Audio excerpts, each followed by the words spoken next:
Namaste. How's it going? Why would we pull back if the technique requires us to push? This topic is quite interesting, and I will relate this to postures or asanas, which are weight bearing, which require us to support the body through the pushing action. Yeah, Adho Mukha Svanasana, arms over the head, arm balancing, those things. It's very common to hear instructions like shoulders away from the ears, pull your arm bones down away from the ears. Why would you do that if the requirement is to press away, to stretch up? If you are just too caught up with that shoulders down away from the ears, pull the arm bones down, it restricts you actually. It's more counterproductive. For you to fully express the length of the body, you have to lengthen up, high up to the vertical. And here, the shoulders are lifting, the arm bones are rising, because it's a push. Yeah, the requirement is to press away so you can lengthen and then feel light. Yeah, same thing in the Adho Mukha Svanasana, downward dog. All right. Pulling the arm bones down and separating the shoulder blades restricts the upper back. Whereas, if you just spiral the arm bones externally and forward, and then you can do your leg adjustment there. That's why in my classes I always do this, to create that side body long, and then press. Yeah, so much open, much free, and lighter. Right. So probably the reason why this instruction of shoulders away from the ears is promoted is that so to maintain the healthy gap between the neck and the shoulders and to prevent the joints of the shoulders from compressing. Yes, but if you do it right, there's no risk. Yeah. So in here, the arm bones, the entire upper back, not just the arm bone, but the shoulder blades wrap forward and then stretch and then spiral the arm bones to a light external rotation. And that will allow the entire upper back to move up away from the sensitive joints of the shoulders and the neck. There's no compression. The side stretch. If you side stretch and then you just focus on pulling the shoulders down, how can you side stretch if you are actually doing the opposite? Lengthen.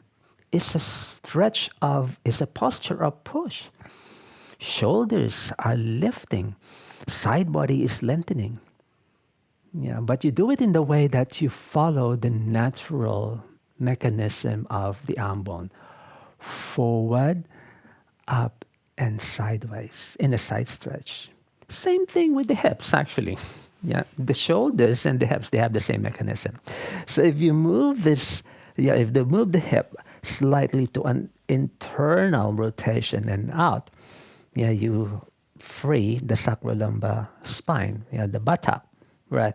It's not the same as just stretching sideways. So there's a light coiling internal, forward, and to the side. And then that truly opens the side body. Same thing with the arm bones. A light wrapping forward and spiral upwards. And then just apply that in those postures of pressing. Yeah. For example, arms by the ears. Yeah. Really stretch them really high. Yeah. And then to create more space between the shoulders and the neck, just wrap the armpits forward and then reaching up towards the vertical line. Yeah. So it's not just stretching the arms, and this might lead to compression, but if you adjust, like you're coiling away from the upper back and up, away from the upper back and up. And then since the arms are free, flowing, so there's an immense space above us to stretch. I'm not pulling the arm bones down. And here I'm experiencing through extension. What if the hands are pressing the floor and there's no room for the arm bones to move around? So you may start Yeah, with your neutral position, and then do the legs. See, if you lift that leg and you can adjust this hand forward.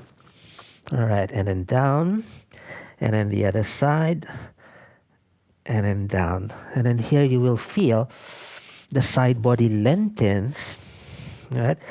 And then the shoulders are actually moving towards the back of the ears. But I'm not plugging my arm bones back. I keep stretching them away from the center and then stretch. Good. Yeah. Free and open.